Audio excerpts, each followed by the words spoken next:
All right, guys, welcome back to another episode of the ATM Podcast. Here we have today Slacks. Slacks. Also known as Sam, either one.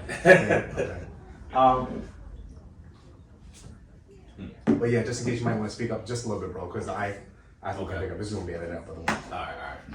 But yeah, so damn, bro, I haven't seen you in a minute. I know, right? Oh my god, bro, and just a little like a little throwback, flashback. Me and Sam, we go way back, like way back. Like that little story I told you guys about me getting kicked out of South Philly Mastery. I went to Shoemaker in West Philly, and Sam is we in school together. Oh my god, man! That definitely, man. When I hit you up, bro, I was really thinking about like just the shit happened in Shoemaker, bro. Right. Oh my gosh, we came a long way though, man. We definitely came a long way, bro. It's like I said, it's good to see you too, bro. Me too, bro. Shit. I was like, cheers, okay. Right. Fucking Shoemaker, bro. You know what I mean, Shoemaker.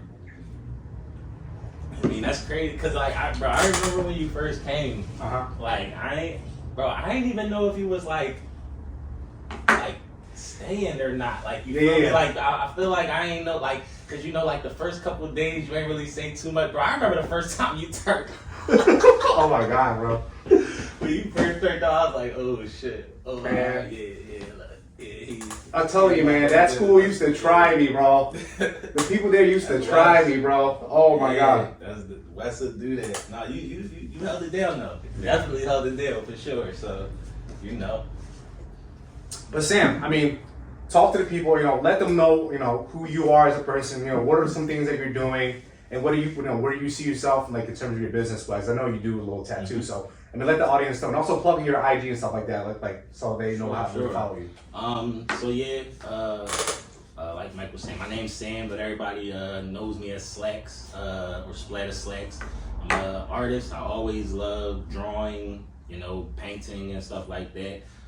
Crafts, just working with my hands, and I actually started tatting when we were in high school, kind of like, dabbling. Yeah, I ain't gonna say too much about that, but I was dabbling without much guidance. Me and one of my good friends, and then when I actually went to college, I went to college with the intent on tatting on the side to make some extra bread. Yeah. And I actually ended up getting caught up and got into some trouble. Had to get my stuff off campus and stuff like that. So actually when I graduated and came home, I got back into tattooing, but I did it the right way. So I'm actually kind of happy that I low key got caught up with the tatting. I'm entrepreneur. I said, ink splatters. That's my brand. That's my business. You can follow me on the gram at Splatter Slacks. That's PLATTA. Slacks like the pants. That's LACKS. And I got a bunch of things up the sleeve as far as like art is concerned, as far as business in general is concerned, and just exposing people to art, to different art forms and stuff like that.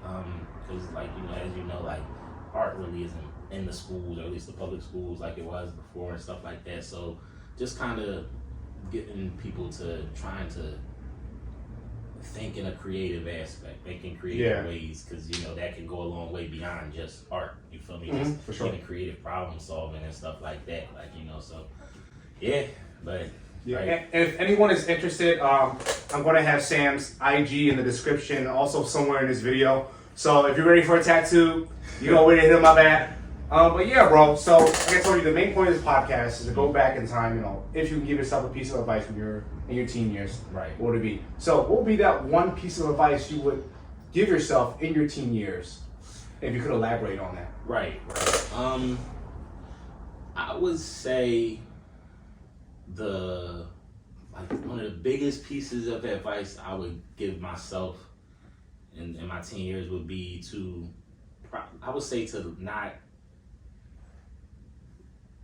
understand that,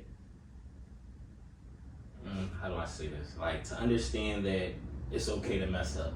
It's okay to fail. Like, not put so much pressure on myself to try to be perfect, because back when I was in school. You know, I used to ride bikes. I used to do the bike racing and stuff like that. Mm-hmm. And even being in school, like, you know, I really wanted, you know, I would try to get good grades and stuff like that. You feel me? Like, more so just because, you know, like, I mean, you know, I wanted to, you know, do well by my mom. My mom, you know, single mom, I wanted to make sure, you know, stuff like that. So, but I like when I say it was like, you know, just putting, you know, you tend to put a lot of pressure on ourselves and like for instance, I know with cycling, you know. Oh yeah, I remember those days. Yeah, you know, I was a. Go ahead, bro. Go ahead, do you, man? So, like back in the cycling days, I used to, you know, it was heavy training. Like cycling, training. Obviously, if you're an athlete in general, training is a big, you know, part of your life, of your regimen, of your daily routine. And me, like coming from, you know, West Philly and the program that we were in, I was like so like focused on trying to be like a pro, like a professional cyclist. Yeah. And I remember you and Leroy too. Yeah, bro, Leroy, exactly. Like, you mean, that's crazy. Like, I ain't supposed to Leroy the longest, man. Mm-hmm. We still probably could, probably kick it up, yeah. But so I was like so like just head bent on trying to be like the first like black professional cyclist from like, you know, the hood, from a, you know, rough neighborhood. So train and it was, you know, I didn't realize that I was putting so much pressure on myself, but looking back it was like, nah, bro, like you was really like putting a crazy amount of pressure on yourself, even down to the point where it was like I burnt my body out. You feel me? Like it got to a point I got to college, I had a couple pro offers, specifically one that really looked kind of promising. It turned out to not be, but I was going so hard that literally it got to the point where you figure at that point, senior year of college, I'm like, I've been racing for like 6 years. It got to the point I would get on the bike and instantly my body was just like, nah. Like my legs was tight, bro. Like I could be chilling for 2 days. At this point, chilling for 2 days, get on the bike and then it's like, nope.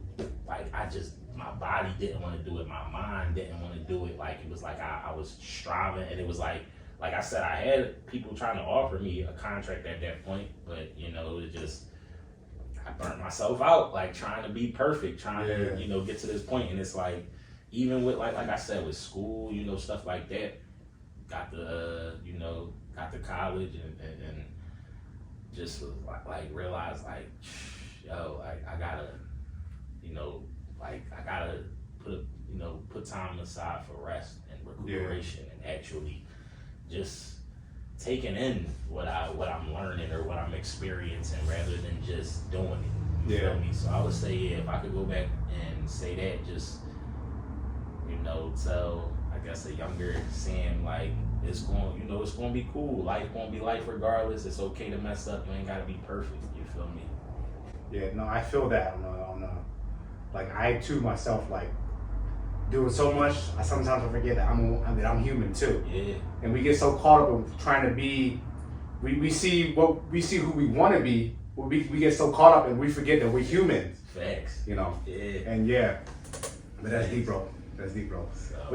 So like, you know, part of a podcast too is to dedicate to, like, you know, inspiring, you know, motivating and elevating the youth. Right. So I mean, besides from advice from yourself, I mean, is there another piece of advice you can give to like the youth now in today's like modern day, you know? Facts. Yeah. Facts. I would say to the youth today. Yeah. I don't know if, because I'm pretty sure, you know, you're on social media, you follow everything that's going with the Kanye incident and like how like the youth is like so, I wouldn't say they're brainwashed, but they're misled and misguided, and they think that like they have to like live to like people's expectation. And that they have to be, you know, they have to wear this type of shoe in order to fit it. They have to like wear this type of clothing. I mean, is there a piece of advice you can give to the youth to let them know that, you know, that not everything is what it seems like? Yeah. I mean, I would say low key just that. Like, in reality, it's because we came up in a time like right before, like we came up with the internet, Yeah. but we were before social media. Exactly. Yeah. Before that, I mean, we had MySpace, we had Facebook, right? But it's not to like what it is to like today. Exactly. It's definitely not what it is to today. So I would say, going off of like that, and you know, into like let them know it ain't all what it is.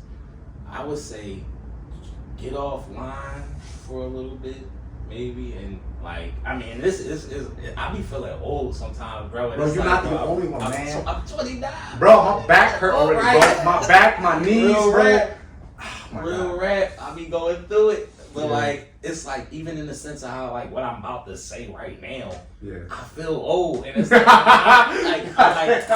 offline. You're spending too much time on the internet. Man, like to go back, you know, I remember like if I wanted to hang out with a friend, I get on my bike, right, and we go to that person's house and we knock on their door, like, yo, it's, you know, talk to them like, it's such and such home. Like nowadays, it's like Instagram, social media. You don't have that like genuine interaction. Like I feel like social media it has helped in certain ways, but I feel like it has been detrimental in certain ways too, man. I definitely feel it. Obviously, it's helped in a lot of in terms of like connectivity, you know, networking, in terms of like even, you know, bringing people closer together. You know, now it's like I was just talking to I was at the gas station, and I'm cool with one of the guys in the gas station or whatnot. He's from India, so he was on FaceTime or whatnot. Or I'm sorry, he was on might have been FaceTime. Yeah, he was on FaceTime. Either way, he talking to one of his homies over in India and whatnot, and he, you know, showed me the phone and whatnot. I talked to him like, hey, what's up with you, bro? And I was like, yo, what time is it over there? Yeah. So he went to the window and showed me, and I'm like, it just hit me real quick, like, damn, I'm really looking at India, bro. Yeah. Like, not on a recorded TV. Like, this is like actual like live, portal, like, that's India. That's why they say like social media is like the window to the entire world. It's crazy. So it is beneficial in that aspect, but it's like, it definitely, it's like, bro, all the time it's. I'm scrolling, and next thing you know, I've been scrolling for 2 hours. Bro, I have to stop doing that too, because that really does affect your sleep. Like, I get home, like after the gym, whatever it is that I'm doing, 10 o'clock, I shower, I'm like done, I'm tired. I get in bed. Shit. Next thing you know, it's like 3 o'clock, like, what the? Right. And I'm like, yo, I gotta sleep for 4 hours before I get up and do whatever.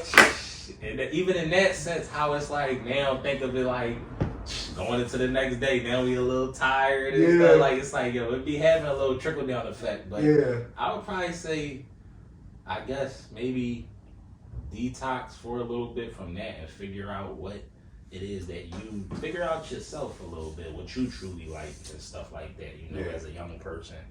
Not, you know, because social media is an influence. So at the end of the day, and it's like, it's not just it's influence everywhere, everywhere. Corner, good, exactly, good, bad, all of that. So I would say, if they could get off, even, you know, just put a couple, maybe an hour aside a day just to sit and do what it is you like to do. For me, it would be drawing.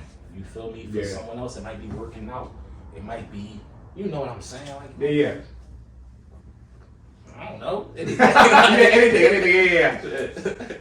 And so for anyone that's watching, you know, if they want to become a tattoo artist, okay, let's say someone that's young, like 13, 14, 15, and that's taking a liking to tattooing, you know, can you explain the process of you from start, the inspiration of drawing, all the way up to like now you're actually tattooing? And what are some of the steps that you took in order to get to where you're at today? So, I mean, the way I kind of came into it was a little different than the way you should come into it. I fuck the traditional way, bro. Yeah, right.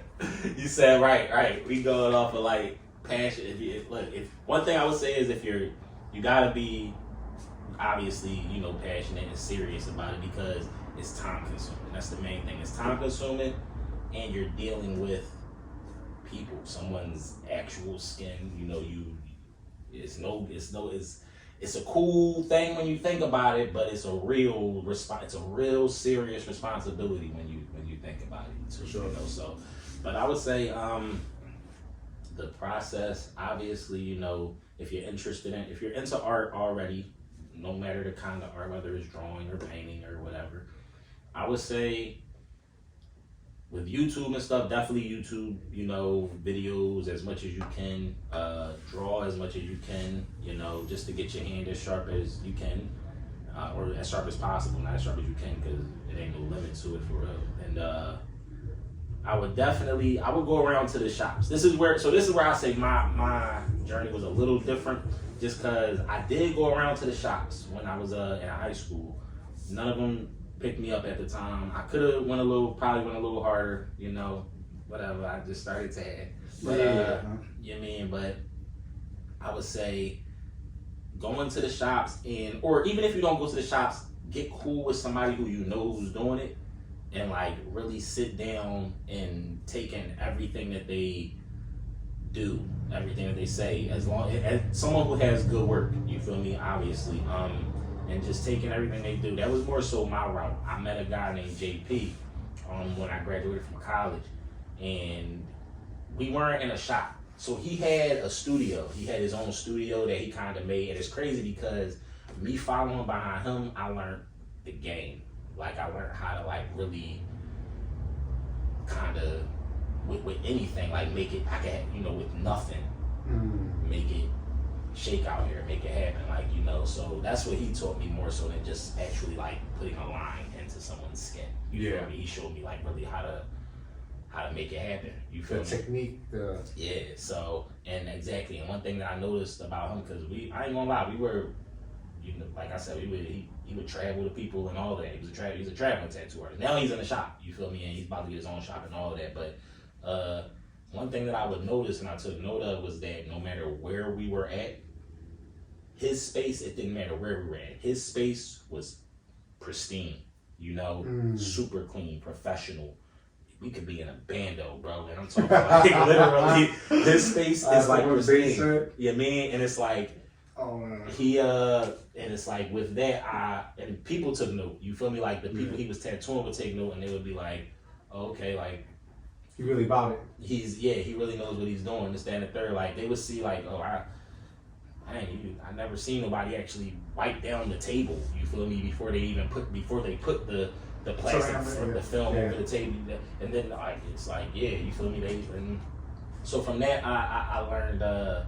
Cause like I said, when I was in high school, bro, it was rough when I was in high school. We was just out, we was out here. But nah, he taught me like the game. So I would say, to push that even further, someone who's wanting to get into tattooing now, it's probably best to get into a shop or get close to someone who you know who's doing it the right way. And you can YouTube, you know, it's Ink Master, it's a bunch of resources around today to be able to see like the, you know, a general way of how it's supposed to go. You feel me? Even if you don't know exactly what a setup looks like or what, you know, a proper stencil looks like.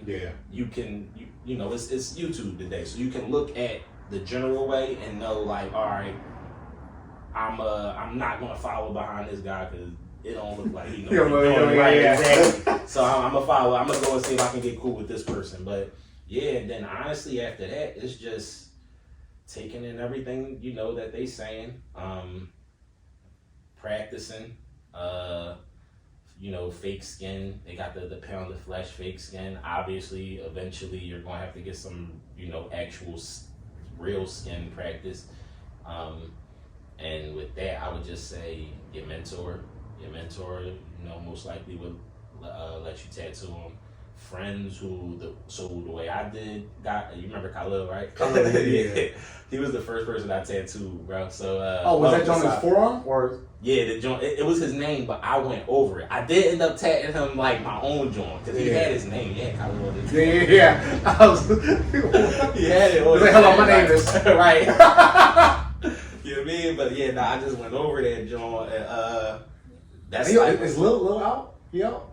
Yeah, I believe. Yeah, all right, cool, I believe so. Because I haven't seen him in a minute, nor have I spoke to him in a minute. I believe so. Last I saw, he was. Yeah. So. Yo, he used to be drawing back then, bro. He used to be drawing, bro. Wow, boy, that's my guy, man. Yeah. It's crazy. He got that joke to the fuck. I know. It came out and looked like this. I was like, damn. Bro, like, me and Clark, like, not too long after he had first got out, this was when I first graduated college. We went to, like, you know, see him and chill with him and whatnot. Me, Clark, Fresh. You remember Fresh? Fresh, yeah. Yeah, we all went down South Street or whatnot. This dude, I'm like, I just, like, what the fuck happened to you? Bro, too like, many instant ramen packets, guys. Too many instant ramen packets, too many pull-ups, push-ups.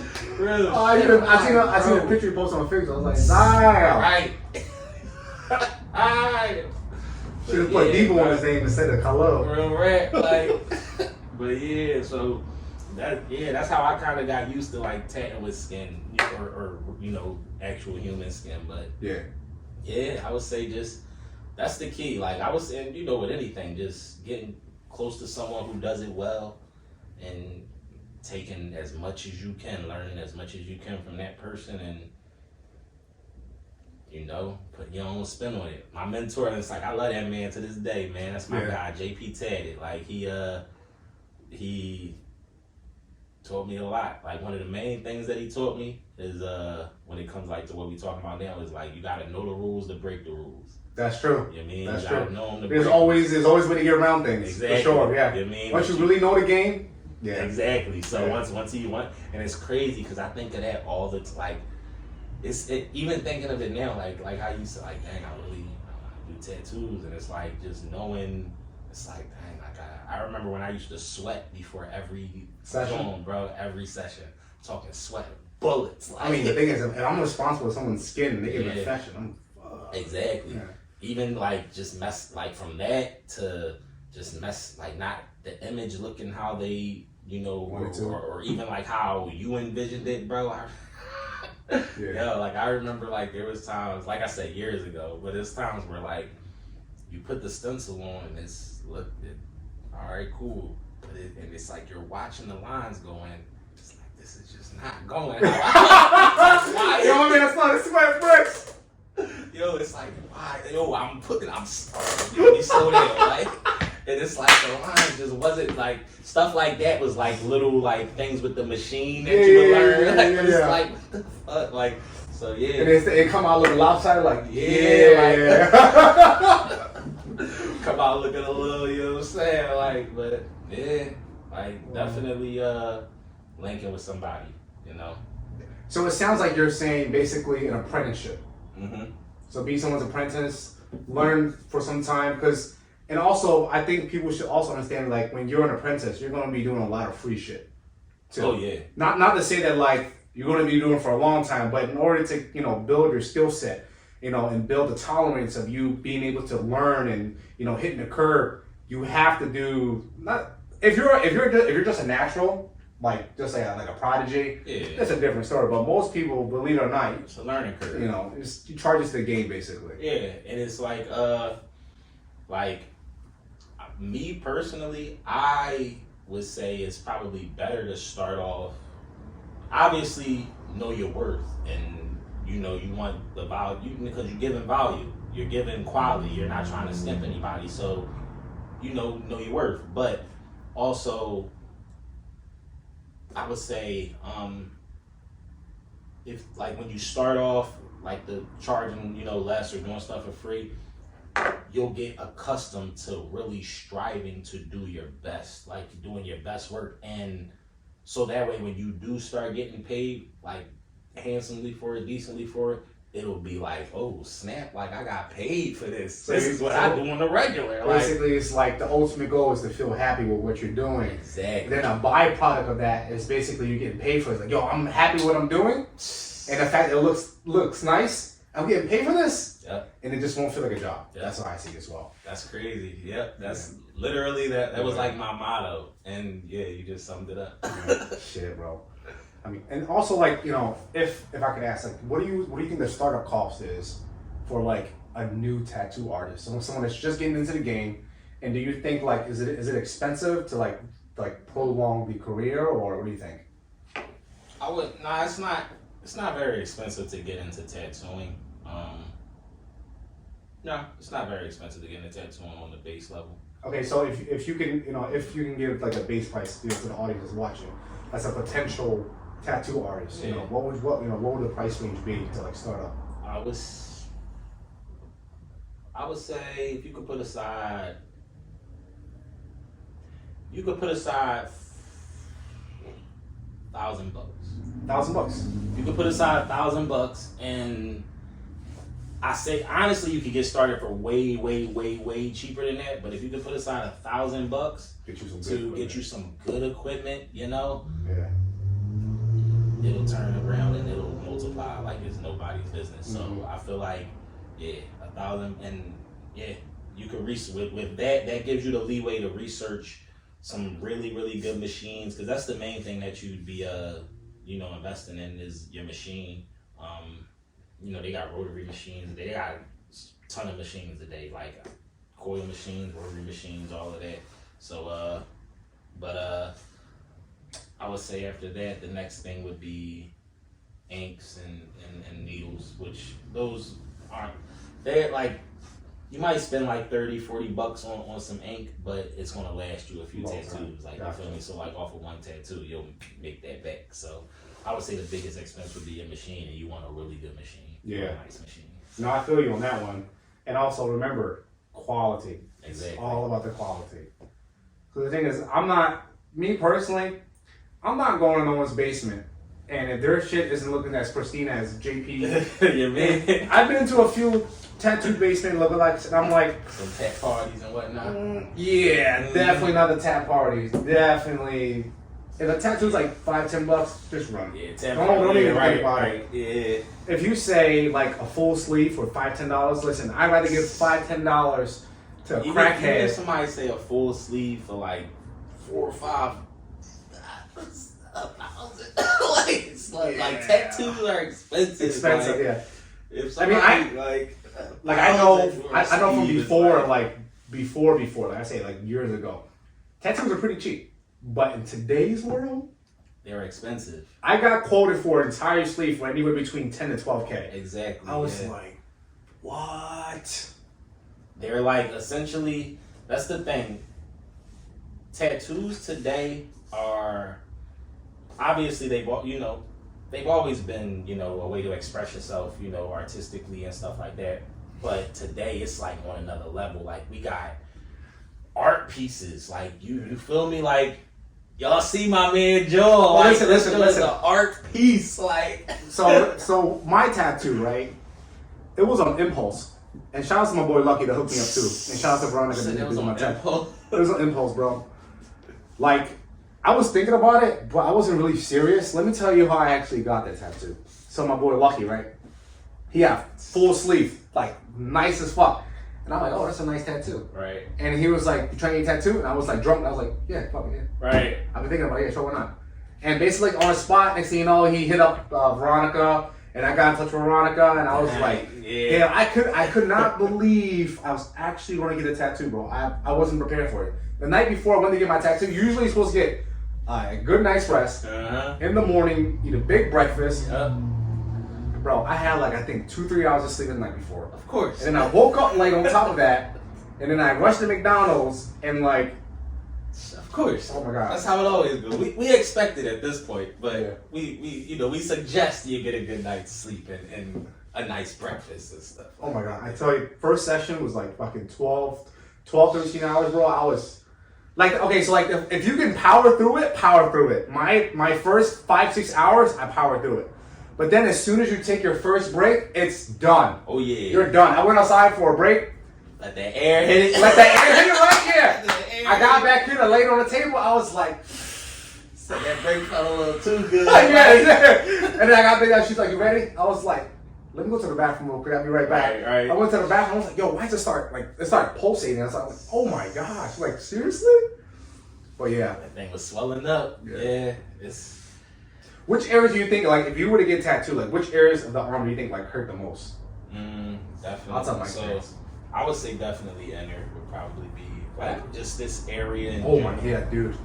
I was crying, like this area right here. I was crying. Yeah, I can imagine. I ain't even. So I technically don't even. You see, I'm I'm still light, low key. I be dishing out the pain, but I ain't gonna say I'm the best at taking it. You mean? I mean, I don't be biatching too. Yeah. Like, you mean? But it's like, yeah, like this area right here, I don't even got my finish.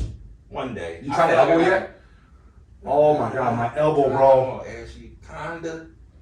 It's like this is the closest thing I have to my elbow. It's on it, but it ain't on it. You feel me? Like you on it. Yeah, bro. The shading part, that killed. That killed. Like I was yeah. But for me personally, this wasn't so bad. Just this part right here, and then like my forearm. Oh yeah, the forearm, right the wrist. Yeah. It don't hurt. It burns. It burns. It burns. That was like the most important. This was the most painful spot I've gotten done so far. Like, and literally, I mean, yours go up there too. It's like up pretty much to my hand. That was worse than my hand. So and I was like, and at the end when I finished my outline, I was like, damn, I'm really gonna have to go through with this. And I gotta go get shaded. I gotta go get shaded, bro. I was like, I really have to. And the thing is, like, I don't regret it. I don't regret it. I just regret doing everything in one and trying to do it. But then at the same time, it was a 2-hour drive. So it was like, there's no point in me driving 2 hours for a 5-hour session, go back and then keep driving back 2 or 3. I was like, no, I'm good. Let's knock it out. One session outline, another session, like, quarter of the way, then the rest was done. I was like, you wouldn't get for that. There was no way I'm driving like more than 8 hours back and forth. I was like, I'm done. I cannot do this. I think the longest I set for a session, and it wasn't even a good session. That's the thing. Like, so Fliz did. It's back in high school. Like Fliz, high school? Yeah. Fliz, oh man. He my back. Oh my goodness. He did the Philly skyline on my back, and it's pretty much like he did line work and shading, but it's like. Shading is like, that's where you really learn like how to like finesse. You feel me? So it's like shading is like it wasn't terrible. It's just you can't really see it. So it's mainly line work in reality. It took 8 hours for that shit, bro. Damn. 8 hours. Is that your entire back or just like an upper back? Upper back. Upper back. God. 8 hours, bro. I would have like for what I got on my back right now, I would have knocked that out in probably like 45 minutes, bro. Damn. And that shading cost took 8 hours? 8 hours. Damn. 8 hours. I mean, that goes to like to put into perspective where we were, like the level we were on. Yeah, like I said, it took him 8 hours back then, and I was doing tats back then too. You feel me? Like we was both doing. Like I said, it'd take me about 45 minutes to an hour to do what I got on. So you was like, bro, I was literally we was in my man's basement. I was on his just on this chair holding this big ass couch pillow. He's like, yo, what the fuck is taking so long? Right, bro. Right. I was like tapping my leg, all of that shit. Yo, you know Stanford had came and got tatted by us? Who? Stanford. You remember Stanford? Stanford. The dean. No way! No way! You got tatted. With the dreads? No. That was Lower Bay. Lower, yeah. The one he was the one that had the beard. Oh, I know what you're talking about. Yo, no way! The bald head. He went and got tatted? Yeah, he got tatted, bro. I ain't tatted. Yo. I wasn't tatted him, but I ain't tatted him. Fliz tatted him, but he got tatted. Well, what did he get? What did he get? I think he got like some ratchet shit. I mean, yeah. Man, get tatted by the students. Yeah, that's like, wild, bro. Ratchet as fuck, yo, bro. Does the staff know about this? Probably not. Probably not. Let me see. Shit, right. Let me see. I don't even remember. Yo. I think he got like a name or something or a date. I think he got like a date. No way. Yeah, bro. Your baby mom? No, it's I don't even know. All I know is Fliz did that shit. I was literally sitting there like, yo, I can't believe it. Yo, oh my God. High school students. So we in his fucking parents' basement. Like, I cannot believe. Stanford, bro. Oh my God. Yeah, shit was you gotta show me a picture from later on because like I'm trying to I think I have an idea of like who he is, but I gotta see a picture. I cannot believe this. Now I gotta put him on blast. I'm gonna tag him on the Facebook. Yo, you gotta tell my students, God. Let me see. Hold on. Right. Hold on, let me see.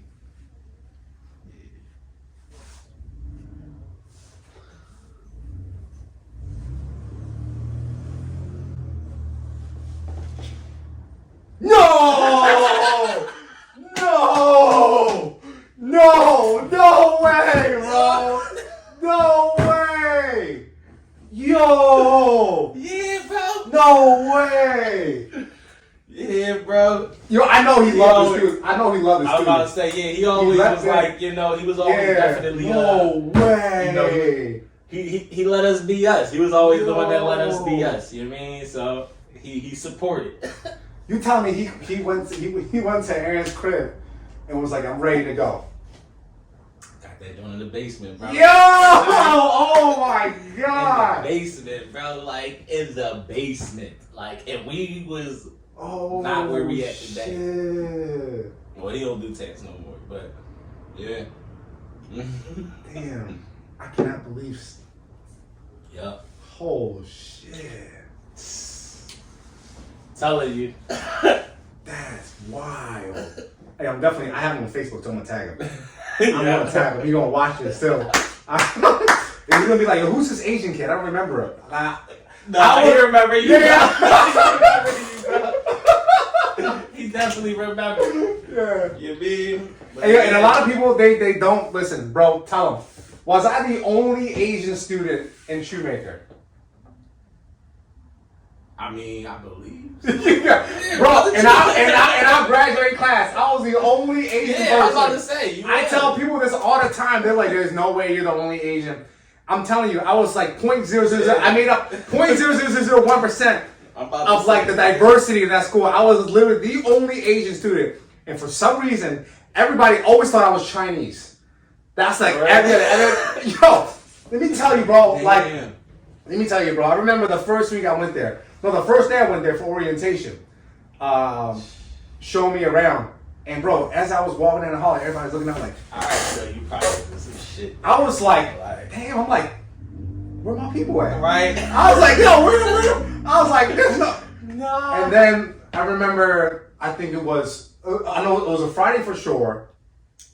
It was my first time taking a bus up at the what is it? The orange line to the blue line. Blue line, get off and take the 52. Yeah. 52 and they get the Shoemaker.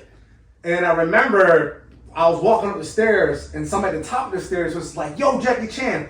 Bro. What? I lost it. One. Yo, I lost it. I was like, yo, what the fuck you just said? Come down, stick to my face, bro. Like, what's up? Like, I'm about it. Like, yeah, nah, he definitely, he was definitely like that. Because the thing, like, I'm telling you, bro. Say that shit to my face. Yeah, say that shit to my face. I said, and it was just like, it was so frustrating because, and luckily I found you, Leroy. I definitely relate to you, Leroy. We had a fucking blast. I know we had a blast. Leroy, fucking Corin, fucking Jameer, bro. I'm definitely moments I can look back like, yo, I had a lot of fun in that school, for real. Real rap.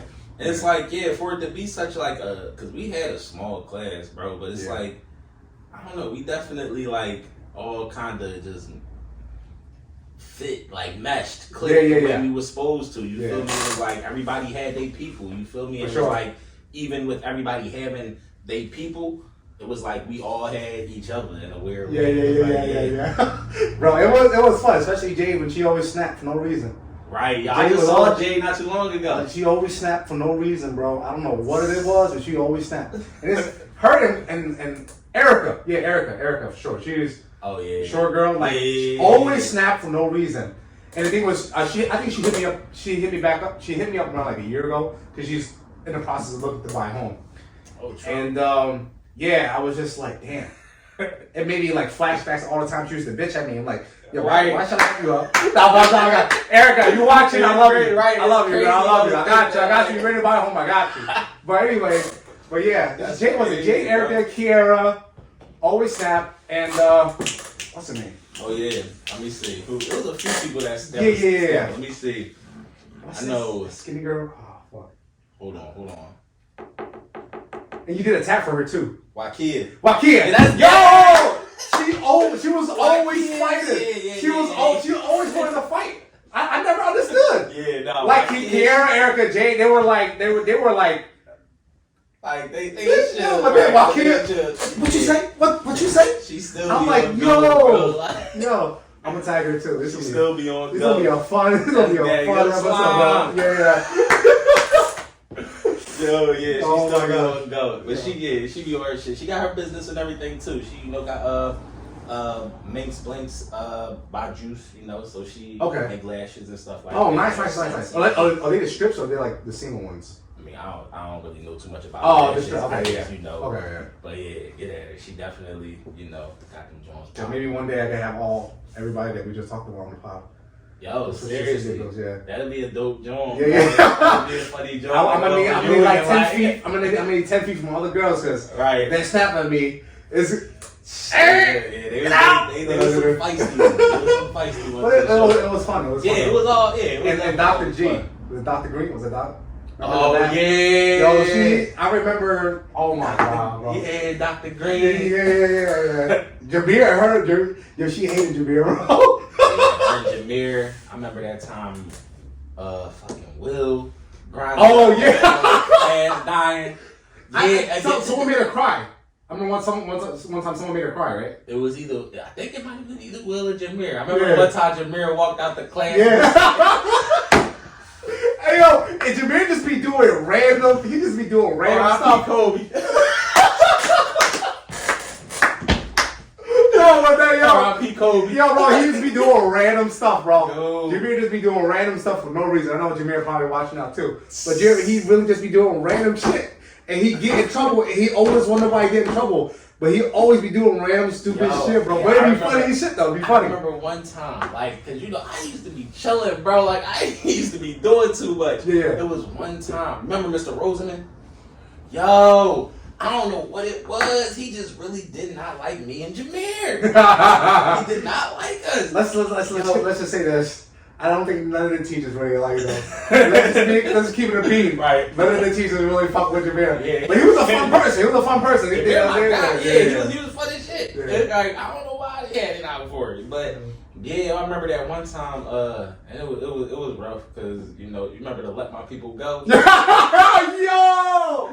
Yo, he got in trouble for that. Yeah, bro, I got in trouble too. I didn't do nothing. I'm like, he really didn't like me for whatever reason. Like I said, I was one of the ones that was chilling in class for real. Yo, for whatever reason, Mr. Roseman did not like me. He ain't like Jameer neither. Like I said, Jameer got in trouble for that too. Yeah. But I'm like, I did when Mr. Lebowski came to the class and he pointed at Jameer and looked at me and pointed at me, I'm like, yo, what the fuck did I do? That was the only class I would get taken out of on some bro, I ain't even do nothing to this man. But yeah. Oh my god, bro, that's fucking wild. Yeah, we definitely. And how about this? Let's get this video to 25 likes. I'm pretty sure it's pretty doable. 25 likes, and I have everyone we just talked about. I have them all on the podcast. We can talk a bunch of shit with each other, and we do it right here. And I got the bottles on deck and everything. Oh, it's hella stories. Yeah, it's hella stories. Looking towards for that, but yeah, bro. Now we're gonna segue towards the end of the podcast. So now with my last question for you, right? A specific event in your life that took place. It could be personal, non-personal, but it has changed your life in some way, somehow. If you can go back in time, would you change it or would you still keep it the same? So, I would say a specific event, it's an important thing that happened. I would say getting accepted to the college that I went to specifically. Okay. Just cause I ain't gonna lie, when I was when we was going doing the whole how they made us apply to college, we had to apply to 5 colleges. Oh yeah. For our senior or whatever. So I really it's crazy because it's even though I was good at school, I really wasn't necessarily thinking about college. Like I said, I was really on some bro, I'm about to do this. I'm about to ride these bikes. You feel me? I'm not going to college. So it wasn't until we went. They was doing college tours or whatnot, and we went to Susquehanna and Bucknell. And when we got to Bucknell, I was like, yo, this joint really, this campus, like I love this campus, like this going crazy, this, that, and the third. And I would say going there, like I was so like once after leaving that, you know, that college, you know, the trip or whatever, all I could think about was Bucknell. Like that's all I could think about. Like yo, like because it was so different from Philly. You feel me? Like it was you know, I was 18 at the time. I've been in West Philly. So you know what happened though? You probably seen the girls on there, bro. You probably not even just bro. Not to mention, Bucknell was already like, at least back then. I don't know about now. It might still be now, no shade. But like at least back then for sure, it was like known for like it was baddies going there. That's where the baddies was going. Like you feel me? So it was like, like the two things that I heard on that college tour that like solidified it, like I'm trying to come here, was the food was banging and the chicks was banging. So I was like, I'm trying to come here. Yeah. And y'all got a cycling ticket? Say no more. I'm trying to come here. Like, but it's, you know, it's a it was like a hard school to get into or whatnot. So that's like, or you know, a lot of rich people sent their kids there or whatnot. So like, the chances of me getting in was kind of, you know, long shot or whatnot. But when I got in, it was like, yo, like it's crazy. So I went there and, you know, graduated, all that, had the experiences, and it's definitely a you know, a PWI, like 100%. Like it's probably, I think it's like close to 5,000 students there. Damn.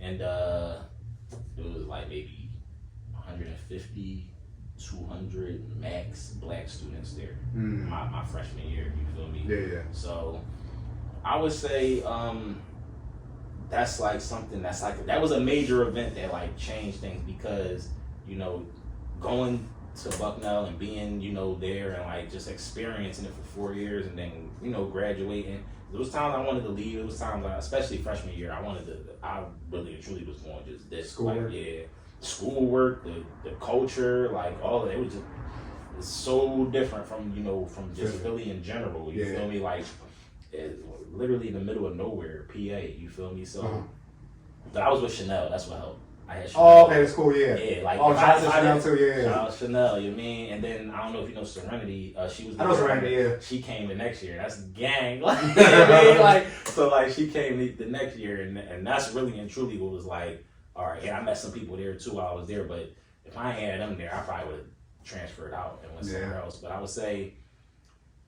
Wait, did Richard go to Bucknell too? Richard did go to Bucknell. Oh, dang, my man Rosca. Yo, I ain't gonna cap. Yo, Richard and Bucknell Richard, yo, bro, tell me why. Tell me why, bro. I'm still mad to this day, bro. I remember I was a sophomore year. All I asked is for your Spanish work, bro. I needed help with Spanish. Yo, help me comprende. God, like, yo, he was. I mean, and shout out to Richard too. But I needed Spanish work, bro. I needed help with Spanish. Richard was our valedictorian in high school. Yeah, my man got to college, turned up. I needed help with Spanish, Richard. You couldn't even help me. So left my man high and dry. Yeah. You know what I mean? But oh man, I would say if I could go back, it's not even for no specific reason other than the experience, like just to see what the experience would be like. But maybe checking out at HBCU. Ah, okay. I would say checking that out. You still go back, but I don't think. You said what? You still go back, but I don't think. All right, yeah, nah, I'm not. No. But like, just cause like, and I was thinking about it just because, not even saying, cause I don't know, it could have, like, if I would have went to a HBCU, it may have been better, it may have been worse, I don't know, you feel me? Cause, you'll never know. Like, considering, for instance, certain things like the incident with me getting caught up tattooing, like the way I got caught up tattooing, it was my freshman year. It was probably like the first like 2 months of school. I'm tatting in a dorm room, and me already having been doing tats for like a year or two at this point, I'm not looking at, like, I'm not thinking anything of it. I'm just doing a tat. You feel me? I was tatting this girl named Jasmine, super cool. We still cool to this day. Yeah. Her roommate came in. Actually, it was Jasmine and her homie Kelsey. Kelsey's still cool to this day too. You know what I'm saying? That's Smash four. You know what I mean? I said either one. Either one. You know what I mean? But they roommate came, Jasmine's roommate came in the door, and she was just like a little thrown off. Mind you, all of them was white girls. All of them was white girls. Oh, you done fucked up. Saying, that's bro. what you fucked up, man, bro. That's what I'm saying, bro. Literally, like she came in the room on some like taking back type time. It was Jasmine and Kelsey. I'm tatting Jasmine. Kelsey sitting there kind of on some moral support type time, like helping her through it. And her roommate, I forget her name, she walked in the door and she like walked in on some surprise type time. Cool. You wasn't expecting to see a tat shop in your room. I get it. She was like, oh, I just needed to grab such and such. Yeah. Her whatever. She goes to grab it. She leaves out. I'm like, yeah, do your thing. She goes, grabs it, leaves out. Bro, like 5 minutes later, the RA is knocking on the door with public safety behind them. Damn. And she's like behind them at the wall, like shaking, bro. Oh my. So gosh. I'm looking like, what the hell did you just tell them? Like, she's like, I thought she told him something wild instead of there. Like, I'm like, first of all, why is you shaking? Like, I didn't even hurt you or touch you. No, I didn't do anything to you. You feel me? But I don't know. Maybe I don't fucking know. Anyway, What's her name? I don't remember her name. Oh. I remember. So yeah, right. Fuck you, yeah. Like, but anyway, like they had trying to get experience. You want to try? You know what I mean? I'm just trying to make a couple dollars, get some experience, so we can make it happen. You know what I mean? But you paying your downfall, bro. Why? That's what I'm saying. You know what I mean? But I mean, it actually. So it worked. Like I said, it did work out in a way because for one, it got me some brownie points on the campus. Like everybody knew, everybody knew. They ain't even know what to do about it. And mind you, Bucknell had been around for over 100 years at this point. So pretty much it took them like a couple weeks, but they came to the conclusion that I had to get my stuff off campus. I had some scholarships, so scholarship stuff and all of that. But pretty much, I got my stuff off campus and everything like that, but they ended up putting a rule in the rule book saying, you can't do tattoos on campus. So I was known as the boy who got a rule put in the rule book. You know what I mean? And I'm talking like, bro, it would be like senior year, and it would be like if I wouldn't even be thinking about it. It'd just come up like, oh yeah, I do tats, and then like it'd be like a freshman or sophomore, like, you the boy, you the boy. Be like, oh yeah, you the one that got the rule.